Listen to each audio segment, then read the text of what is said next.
Good afternoon, everyone. I want to welcome you to our question and answer session today.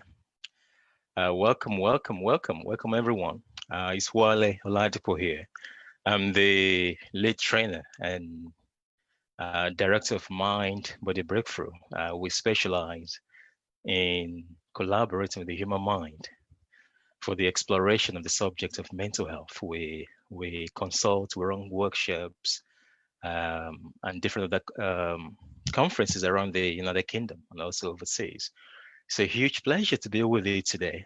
Very quickly, before we get started, if you just remain muted while you are not answering a question, asking a question, that would be great. Whenever you want to ask a question, you can unmute yourself and then you ask a question. You can ask any question with regards to mental health, anxiety, depression, PTSD, any anxiety-related condition, that questions that you might have. This is our own way of saying thank you for hanging on there. We are facing situations in our society today, the condition, the situation of the coronavirus that we're going through right now. And it's always wonderful to be able to encourage each other. So who is going to ask the first question? Just unmute yourself and off you go. We're going to get started. Did you come with questions or would you like somebody else to go first? Any question at all? I've got something very quickly to share with you. All right. Okay, go on. So I've been reading on some of the OCD organisations' websites in the UK about the best ways to deal with OCD. Okay. And some of them are saying that CBT is the only way of dealing with OCD. Would you agree with that or not? So the question is, with regards to OCD, can we only use CBT? Yes. What we do know is that OCD is a brain-driven condition. Is it a brain-driven condition? Yeah. That studies have shown to have a structural and functional difference with regards to the way it affects the brain. So it's a brain-driven condition, not a will-driven. So that means that the brain has been recalibrated. We know that OCD could be caused by environmental factors like traumatic events, or it could be inherited. We know that OCD runs in family.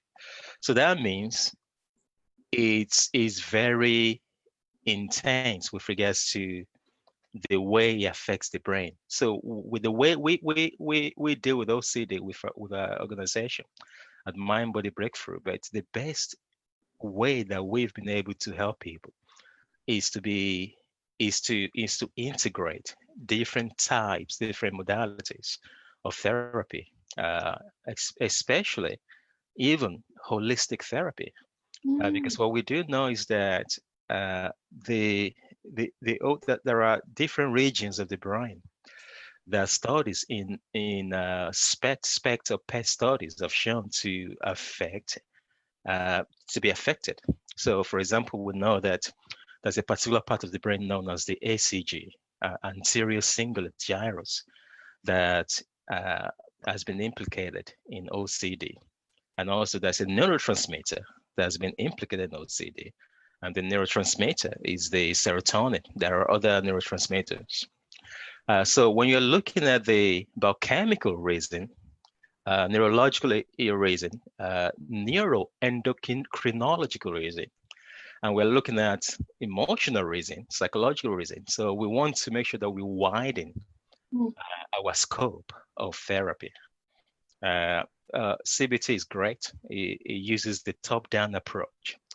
But if trauma is related, it might be better to use the bottom-up approach. That is by focusing on the body Right. before we gradually move into the thinking part of it, start to process emotions, and before we move into uh, the cognitive part. Sometimes the body carries the memory of the trauma. So it depends on what people have gone through with regards to the intervention to use. But CBT is great, but it might not be the only thing that will be useful.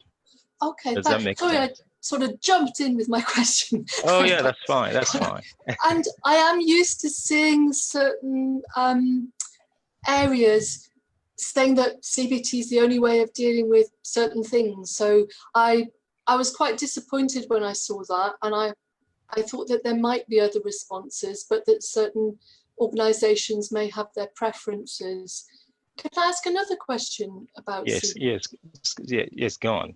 Do you know That's if fine. it can be caused by brain injuries, by physical brain injuries, for example, in a rugby match or something like that? Yes, it's possible. Now, what we do know about obsessive compulsive disorder is that it could be genetic or it could be environmental. So environmental means maybe childhood trauma Right, or what is known as TBI, traumatic brain injury. right, So whether it is an injury caused by a rugby football, by you playing rugby and there was a concussion or whatever, yeah, what we do know is that the part of the brain that responses to emotional pain is also the part of the brain that is responsible to psychological pain. So right, whether it is a traumatic event or that is psychological in nature, right, or is a physical accident, the brain treats both as trauma, as right, traumatic. In fact, the word trauma, yeah, as is origin in from the Greek word that translates to physical wound, physical injury. right, So whether it's psychological trauma or physical trauma, it could affect the overall effectiveness of the brain. For example, the part of the brain that is being implicated in OCD, I've mentioned it before, is the anterior cingulate gyrus. I'm going to quickly share something with you right now. I will share a picture with you just to show you that part. Let me see whether I actually will have a, yes, I think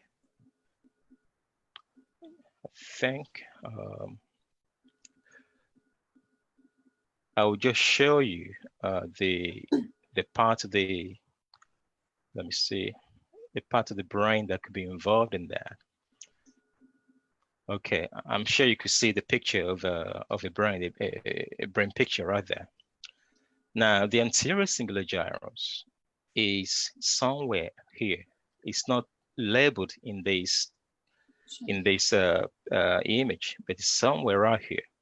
It I'm is only the seeing your face. I'm not seeing the screen. okay. You're not seeing the screen anymore. Okay, I'll make sure you're able to you're Thank able you. to do that. Just a moment, please. Sure. That's yes. I can see it now. Can you I can can you see see it the brain now. image now? Okay, Yes, I can. Thanks. you can see it. Okay, good. Now the anterior cingulate gyrus is somewhere here. So the anterior cingulate gyrus is a structure in the brain that serves as the gating system between the awareness, the seat of awareness, and the seat of emotion. So it's the bridge between awareness, consciousness, and executive functions and emotion. This is the limbic area, the limbic system, the emotional brain. So what happens is that whether you are physically injured or you are psychologically traumatized, we produce the precursor to cortisol in the hypothalamus. This is the hypothalamus right here. Right. The hypothalamus produces the signaling molecule known as CRH, cortical tropin releasing hormones, CRH, Charlie, Romeo, and Hotel, CRH. Now, the CRH production is being associated with the dysfunctionality of the anterior cingulate gyrus. The anterior singular gyrus is being termed as the OCD box. So whenever this part of the brain, that if you see my cursor right there, whenever that part of the brain is broken down, well, either by trauma or by physical situations, we will have OCD. Now, when we produce too much CRH will damage the anterior singular gyrus. And one of the purposes of this singular gyrus is to be able to allow us to move smoothly from emotions to awareness, from thinking to feeling without getting stuck on any of them. So once the ACG, anterior singular gyrus for short, ACG, is dysregulated, we have a high tendency for OCD, and it could be caused by either physical situation or emotional situation. So so that is the main area there that we usually look at. So does that answer your question? That does. Thank you very much. Oh, fantastic. Good, good, good. Yeah. So anybody at all that wants to ask any other question, just unmute yourself. Unmute yourself and ask a question. Thank you for joining us. If you are watching us on Facebook, if you leave your comments, I might be able to pick up the question as well on Facebook. Any question? Okay, go on, John. Hi there. I'm just researching on various bits, but I'm dealing with mostly addiction and the cause of addiction, and it does seem to a lot of addiction is stemmed from trauma. Trauma as like it could be rape, domestic violence, not living up to your dad's expectations, and we seem to go down the route of CBT and emotional well-being. But is there a link between addiction and trauma? Yes. So there's a link between addiction and trauma. So just like there's a link between OCD and trauma.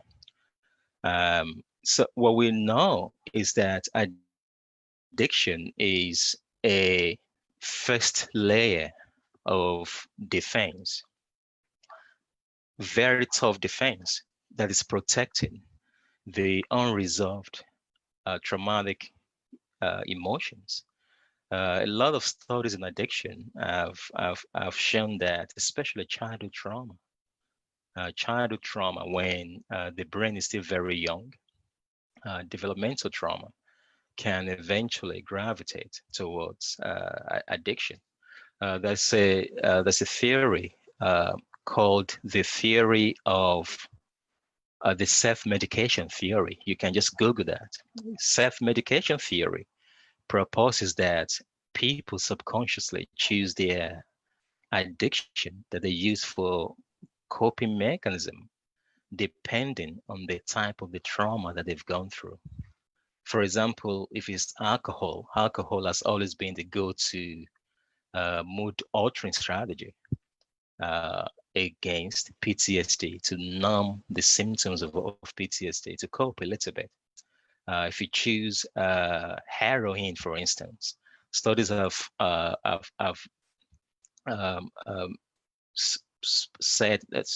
suggested that heroin is often used to numb a very fierce, very intense emotions of rage and anger. So if you go for cocaine is being used most of the time as an antidepressant. So studies have shown different addictive elements and connected them to different psychological issues, problems that we face. So that is why, addiction must not be ignored. We can't. If somebody comes to me as a therapist sorry, as a client, I'm a therapist, and said, well, I have this addiction and it's very strong, but at the same time, I'm depressed. Can you help me with my depression? I should not ignore the addiction, because many times you cannot release the emotions of the trauma that people have gone through if the addictive element of it has not been dealt with, or is not in the process of being transformed. So because the addiction provides the psychic layer of defense, that until you start to work on the addiction, you might not be able to get to the feelings. The addiction is numbing. So absolutely, every addiction is a defense strategy to cope with some past traumatic events or emotions that have not been properly worked through by the mind and by the brain. So people with addiction, they need our help, and CBT is useful, but might not be the only thing. In fact, with our own work, we recommend specialized addiction organizations or programs that are out there. Usually, it's usually a group therapy, a group program. For example, we have the Alcoholic Anonymous. Some people will hear that, they will just, say, okay, well, I've heard that before, but it's one of the most effective groups of therapy ever invented. Studies have spoken about the 12-step program, the 12-step program that's used in Alcoholic Anonymous.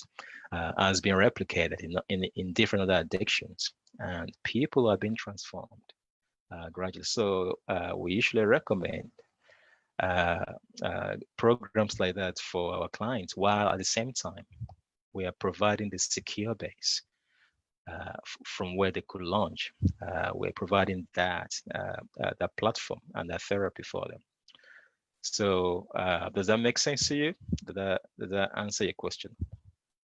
Yeah, it covers quite a bit of it. Can I just add to that I do have a lot of the users that I deal with on cannabis are ADHD. Yeah. And they do seem to calm down a lot. I don't know why, but you might know more. I don't know. So just to clarify your question. So are you a helper? Yeah, I'm his uncle basically, and I look after him occasionally. And when he uses cannabis, he's all right. He can control his mood a lot better than what he normally does. But Okay. Then if you can't get older, then it kind of goes off the chart then. But that's part of the. Okay.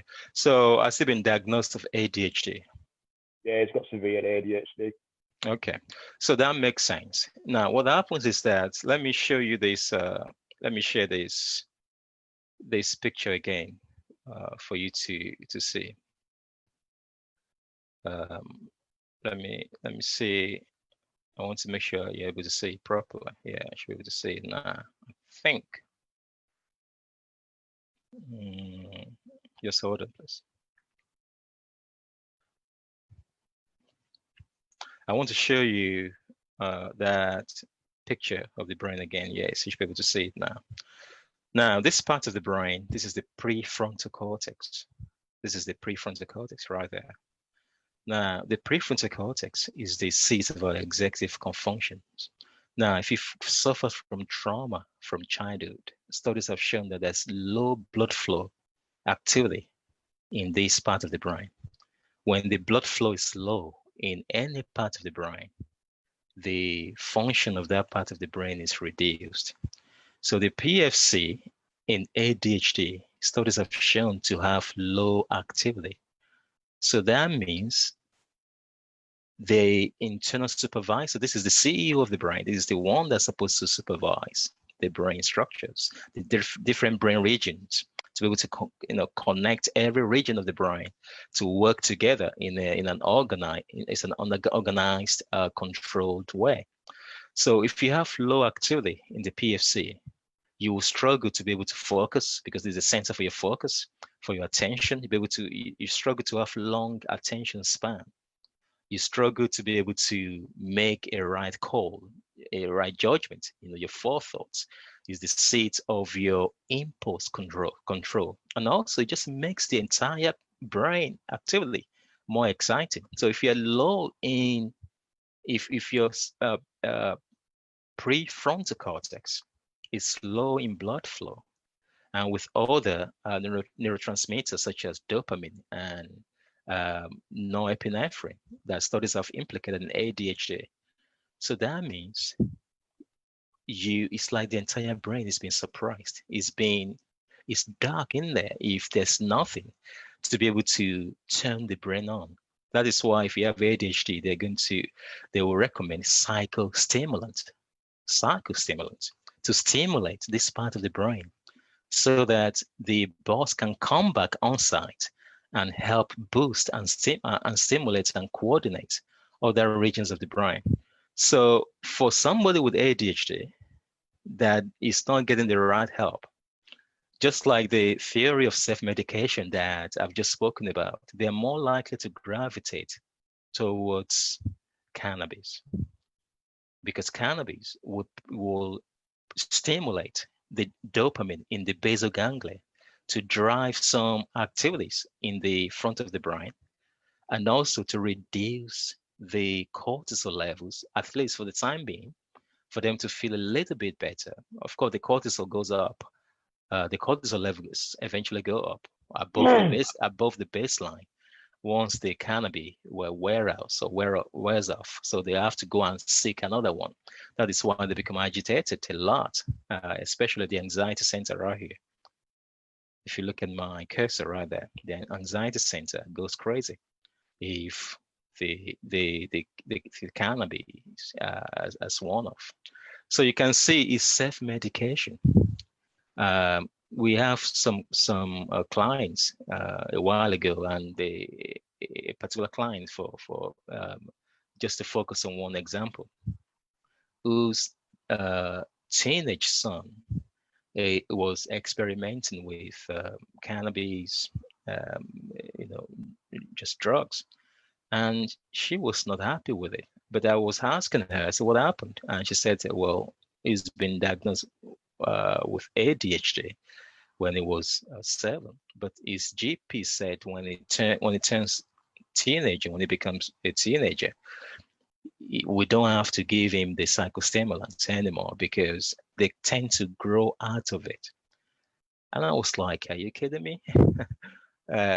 You don't grow out of it. You could learn to cope with it if you have a proper treatment. So they took him off the psychostimulants, the Ritalin, or the like Concerta. Yes, that usually boost the activity in the PFC and encourages the entire brain regulation better. So he started to subconsciously gravitate towards cannabis. So that is right there. It's self-medication. A lot of people that in our jail that have been caught, doing drugs, using drugs. I'm not saying maybe selling drugs might become sellers as well. A lot of them needed help. It's not that they wanted to be, they wanted to have a problem with the law. It's just that they don't understand themselves. They've gone through trauma, and the symptoms are huge. They're just trying to balance up, to create a sense of balance with regards to their homeostasis. So it's self-medication. So many of them end up in a jail, when they're supposed to actually, we're supposed to be helping them at the deeper level to help them with their trauma. So Paul, that is a good question right there. So anybody at all that wants to ask any question at all? Thank you so much, Paul, for that. If you're not asking questions, thank you very much. Just remain muted. Hi, I wanted. Hello, Catherine. I've got a client of mine who we believe that she has a diagnosis of Munchausen syndrome, and possible emotionally unstable personality disorder. I'm just wondering what the best therapy and support could be provided to her, especially if she's not receiving any kind of clinical support from the community mental health team. Okay, so she has complex mental health issues. What are the other issues she had again? Sorry, I didn't hear the first part of the question. Well, her mum had Munchausen's by proxy. Okay. She displays symptoms of Munchausen syndrome. Okay.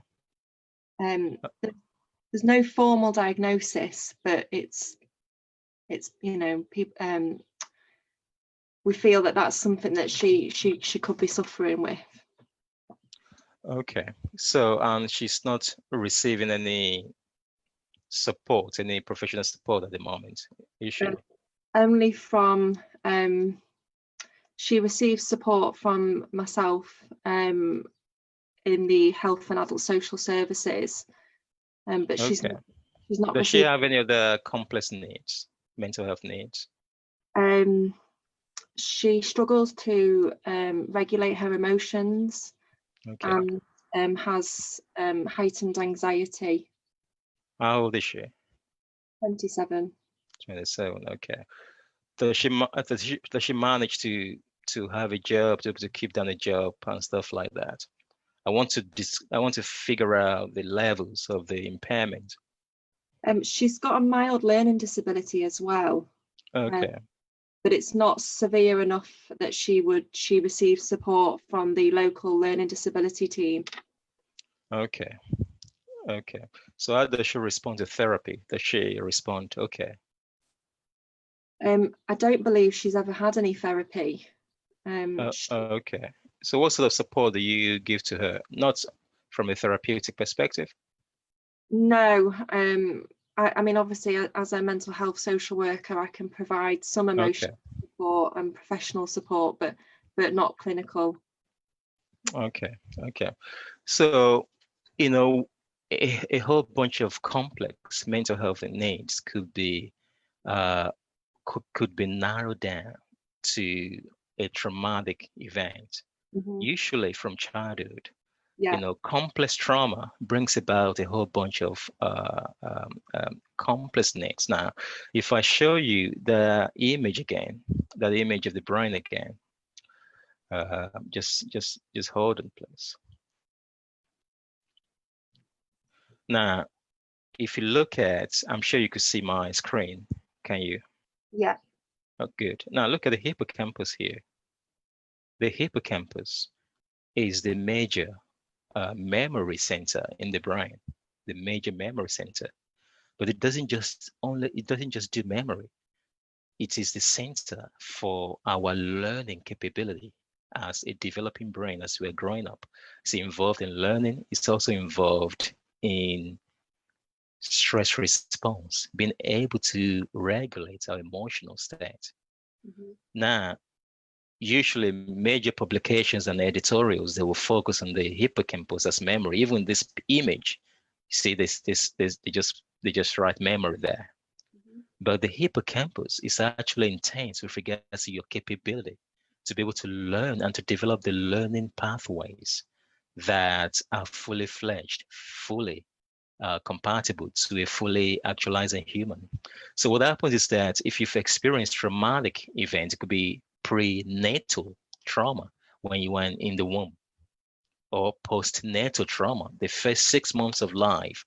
They usually say the first 2 years. In fact, some people say the first 7 years, but the first 6 months of life is very critical with regards to what is produced, the stress hormones produced in the hypothalamus. So studies have shown that the CRH production that I mentioned at the start of the question and answer session also damages the hippocampus, because the hippocampus contains the what we know as the CRH receptors. So because the hippocampus is actually involved in serving as a brake system, as a brake for your stress response. So when you produce too much CRH, too much stress chemicals, even cortisol, adrenaline, the hippocampus receptors will have to instruct the hypothalamus to stop producing stress chemicals. But studies have shown that if from the 6 months of age, you've produced massive stress chemicals, chances that they have damaged the receptors that's supposed to provide a negative feedback corrective measure. So we can't regulate the amount of stress chemicals. So the stress chemicals that are produced are now above baseline. So they will kill more cells in the hippocampus. They will damage the learning apparatus to be able to help the entire brain to properly evolve into a fully functioning learning machine. So that has been implicated in series of not just cognitive impairment, but emotional dysregulation. So one thing that I will recommend is this: focus on the brainstem. Now, this is the brainstem right here. Is the survival headquarters. Is the one that is conducting several Zoom meetings as we're doing right now with regards to your survival, the survival of all of us. Is the one that determines how much environmental challenges you have and how much resources that you give to your amygdala, your fight or flight center, to be able to fire your fight or flight. So, but safety is crucial. It's crucial. So what I would recommend is that you continue to provide the stabilization and safety that you're providing.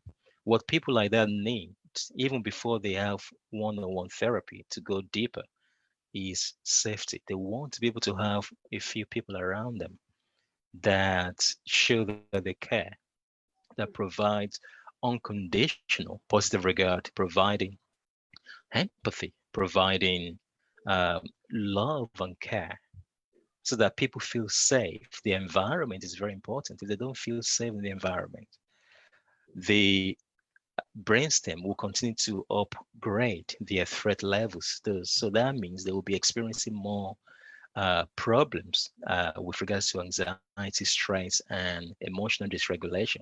But once safety is sensed, they have lovely people in the environment. They have at least one or two people who are providing the social affiliation, and where they live, the people around them are understanding. They're not putting a lot of stress on them. They realize that's one of the most powerful, critical factor, unconditional positive regard in social interaction, in social environment.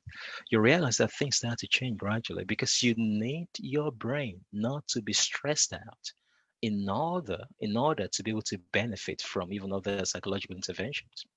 I know that you as a social worker, you have your own responsibilities and you're not a therapist, but you are often the first point of contact, the only hope. Some people that really need a lot of help, the only hope they have, because part of your work is to ensure that they're safe, to ensure that they integrate into society, which is very, very powerful. So if you can provide that, you become what John Bowlby called a secure base from where they could start to rebuild. Love is stronger, it's even more powerful than biology. It defies biology most of the time. So I know that there's little you could do, but the most important thing that you could do is to provide that safety, so that that person is always having you on her mind, that I have somebody that makes me feel safe, and if I have any question, I will ask. So that will increase brain resilience, and when other help does come, that person will be able to benefit a lot from that. Does that make sense? Yeah, no, it does. Thank you. Thank you. Good. Any other question at all? Some people are just coming in. I'm just admitting other people in. If you have any question on Facebook, if you're watching on Facebook, just write down on the comments. I'm going to be picking that up with regards to our question and answer today. We have a few more minutes. I've got a question.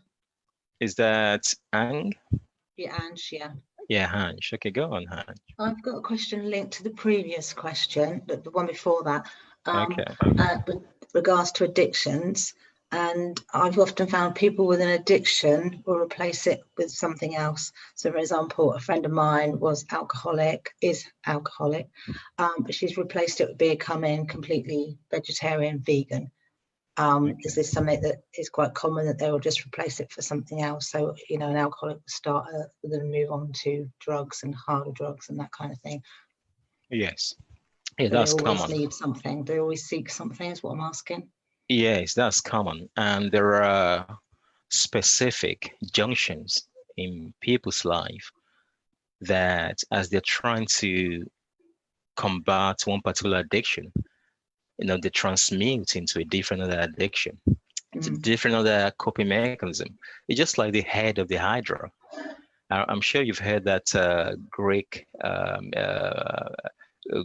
mythology, in Greek mythology, a particular story that have been passed down generation. The Hydra, the head of the Hydra and the Hercules.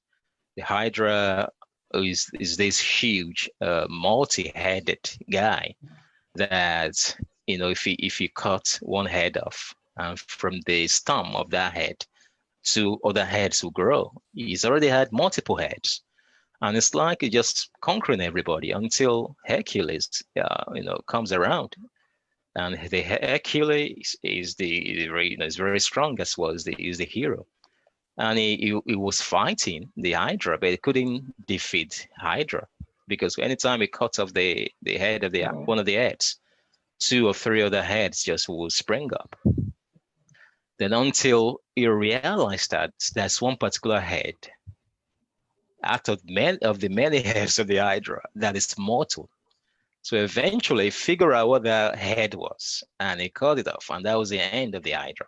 So it's just like what we've noticed is that trauma, especially complex trauma, is so severe that you need layers of addictions to be able to keep it at bay. So if you're trying to get one addiction taken care of, so that means there is the layer. Remember, I did say that the addictions provide the psychic layers that numb out the feelings that we don't want to experience. So when we're trying to take care of one addiction and the layer is getting thinner and thinner, now you now run a risk of being exposed to the repressed emotions that you don't want to have access to. So chances that you're going to metamorphosize into a different coping mechanism that might not be necessarily positive, but it's achieving a purpose.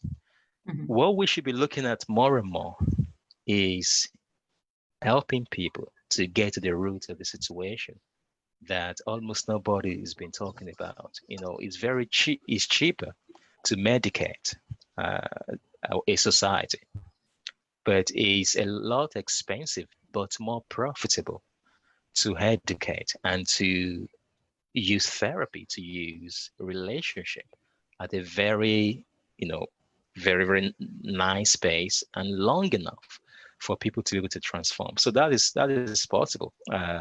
People, just like the head of the Hydra, when you're trying to cut one off and another two heads are just springing out. So it's not uncommon. Does that answer your question? Yes, it does. So psychodynamics, something like that gets more to the root of it, might be more beneficial than maybe a short fix CBT. Yes.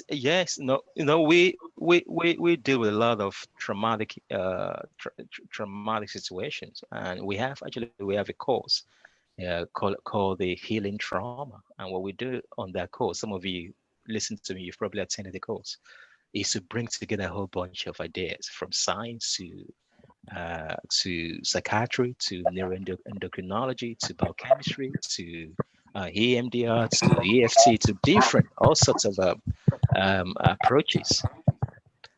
If you're listening to me and your microphone is on, if you can just put yourself on mute so that we'll not have that feedback. So if you're not speaking, if you can just put yourself on mute, that would be great. Or I can mute everybody here for the time being. So so that I've just muted everybody for the time being because of that background noises, the background noises that we're experiencing. So it's a combination. It's a combination of approaches. And if you want to learn more about trauma, mindbodybreakthrough.net, mindbodybreakthrough.net. We are actually having a course coming up. If let me just see whether I have. Let me just one moment, please. I will share the website with you. Yeah. So I'm going to share the website with you. It's mindbodybreakthrough.net. This is our website. You can see my face there. I'm sure you could see the website right here. This is the front page. If you go down, if you scroll up, you see the upcoming online webinars that we have right here. We have different kinds of workshops, different types of workshops. And you look for the trauma one or the healing complex trauma. But before the healing complex trauma, I would recommend that you attend the trauma course first. It's got a whole bunch of contents there. And after that, you can go for the healing complex trauma.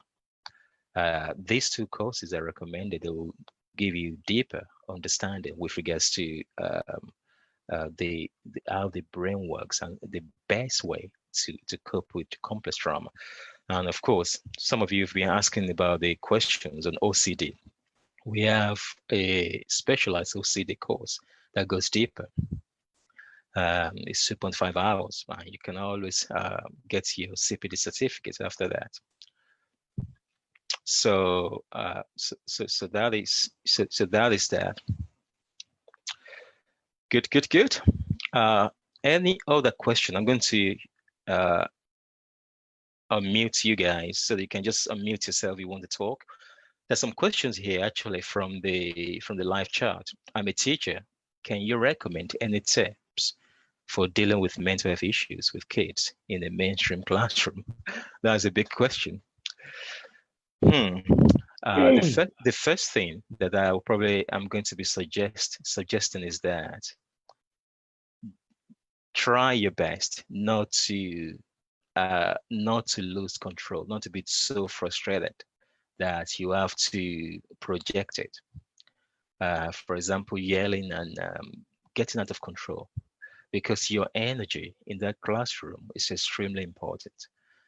If you have challenging children that have had traumas, or they have mental health issues, they can sense your own frustration, and that frustration will eventually activate the amygdala pathways in them as much as in you. The amygdala, which is your anxiety center, has what we know as the precognitive capability, precognition, before cognition, before thinking.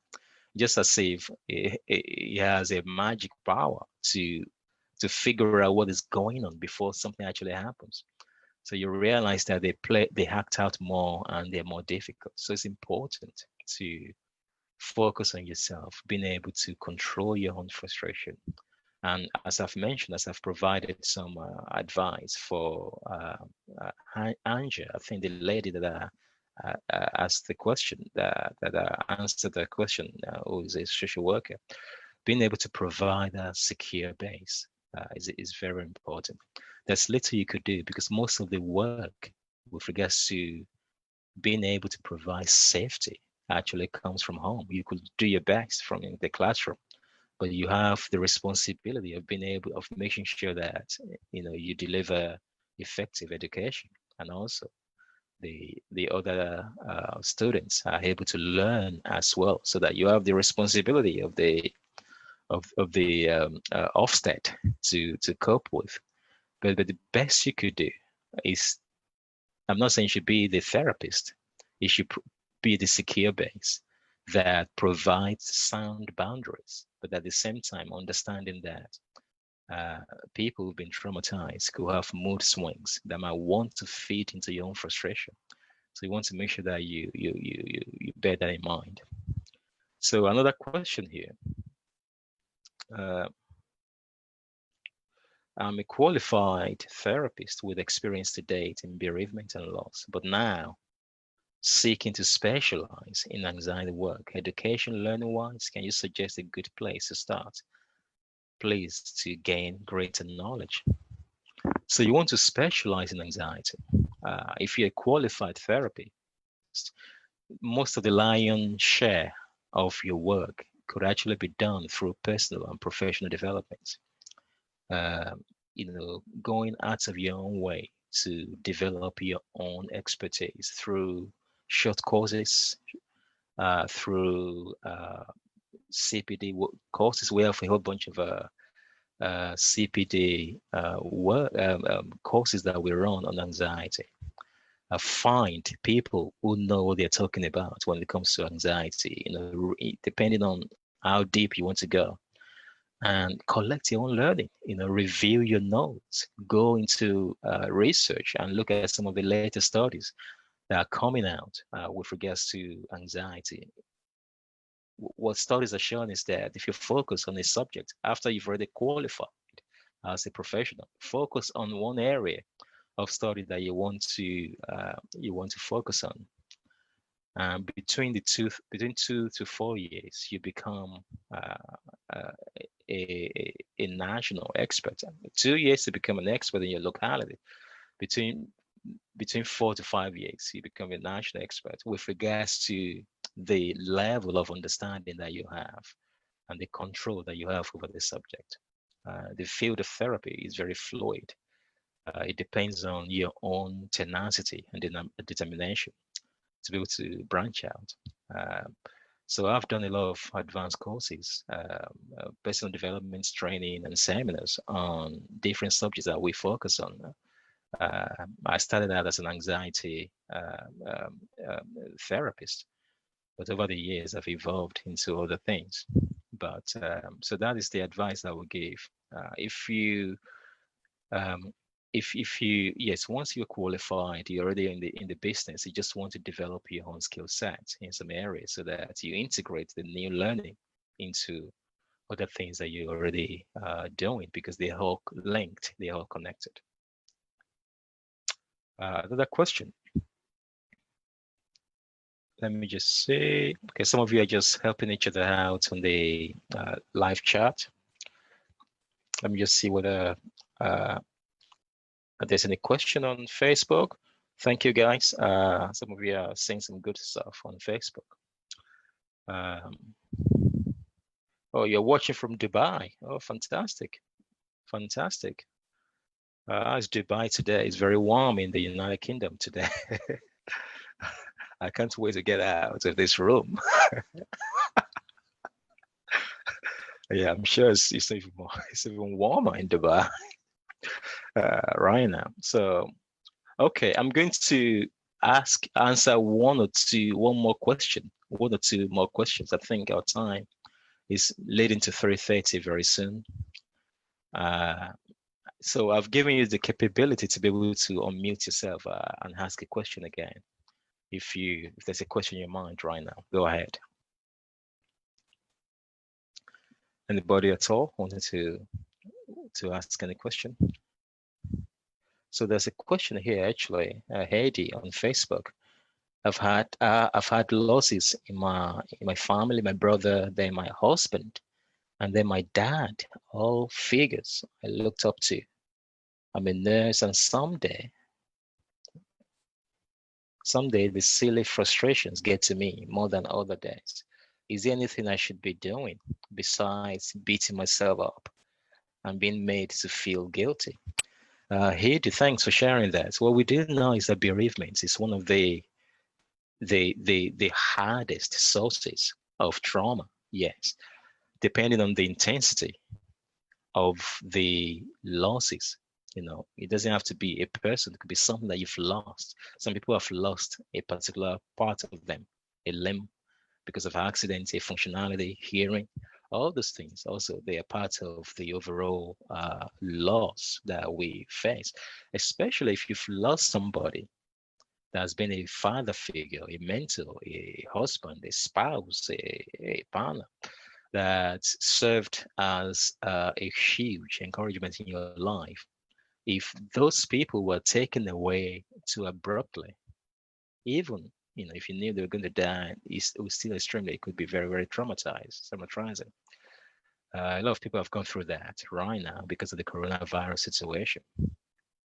Now, what I'd like you to remember, Heidi, yes, you are watching on Facebook, is that grief is an emotion that could take a lifetime to process. So I'm sure you've heard about many theories of grief. One of the most famous was the one developed by Elizabeth Kubler-Ross. He has 5 stages of grief. Just look that up. A whole bunch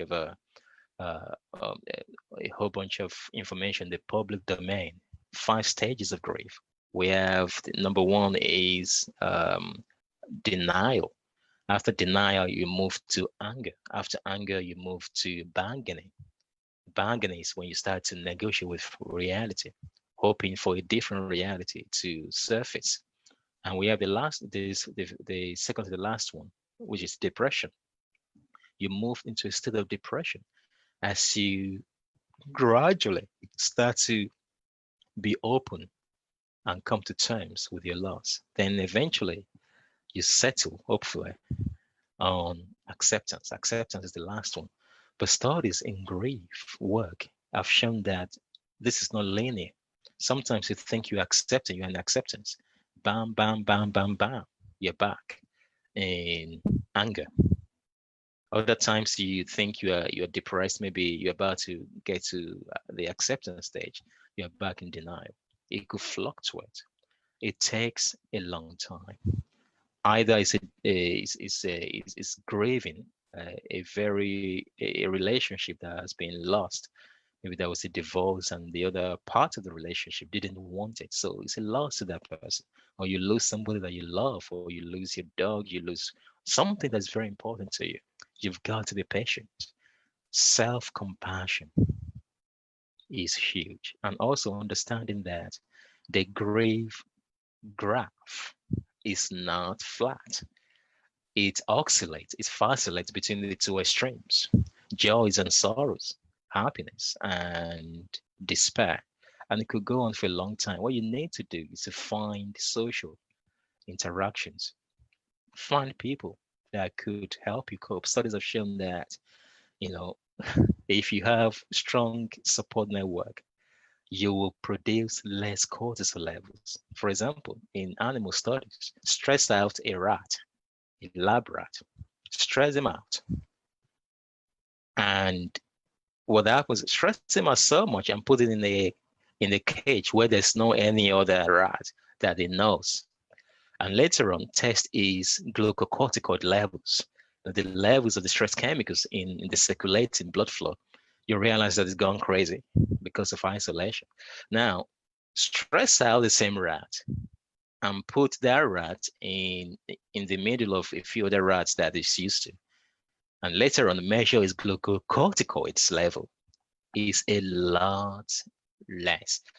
A rack of studies, some of the most elegant studies in our generation and before us, have shown that isolation will predict not just early death from all causes, will predict cardiovascular disease, metabolic syndrome, will predict diabetes, will predict different types of cardiovascular fatalities. It's incredible. We are social beings. We are social creatures. And the brain is a relational organ. We ask people to fight isolation, of course. Now, this is the coronavirus situation that we hardly can see our friends, but things are improving.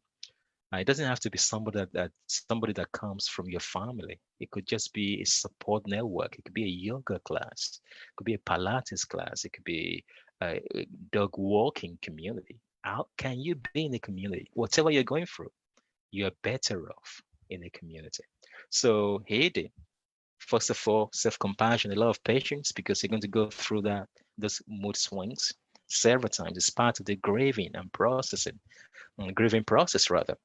But especially you want to make sure that you do not succumb to isolation, because that's what bereavement wants us to, gradually, that's what it gets us into. You want to integrate. Your healing is in the integration.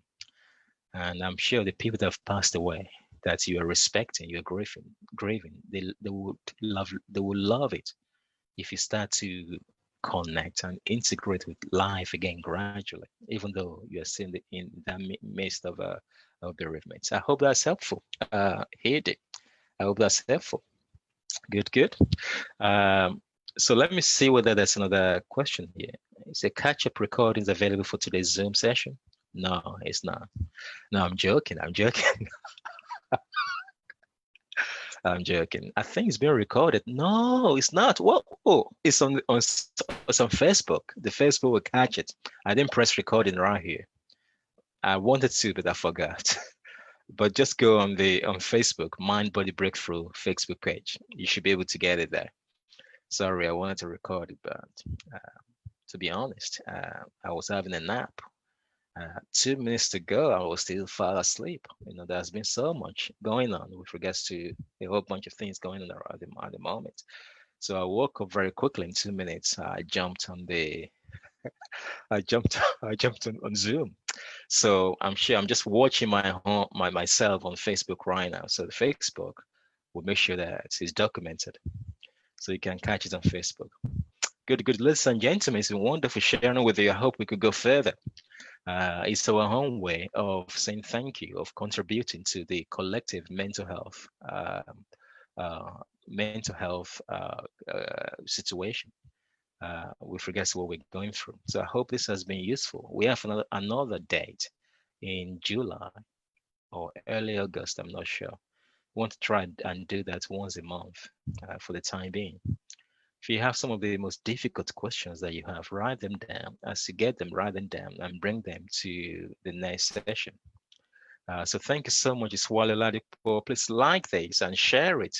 Go on Facebook, share it to other people that you might feel might want to come. And also, if you could leave a comment, leave some feedback on our Facebook page, Mind Body Breakthrough Facebook page. That would be fantastic. Let them know that. Let us know how you've benefited. And also, we have a whole bunch of other sessions, on online webinars that I've just shown you on our website, if you want to join us for a deeper learning experience. So the very best is what Oladipo checking out. Bye-bye. Bye, everyone. Bye-bye.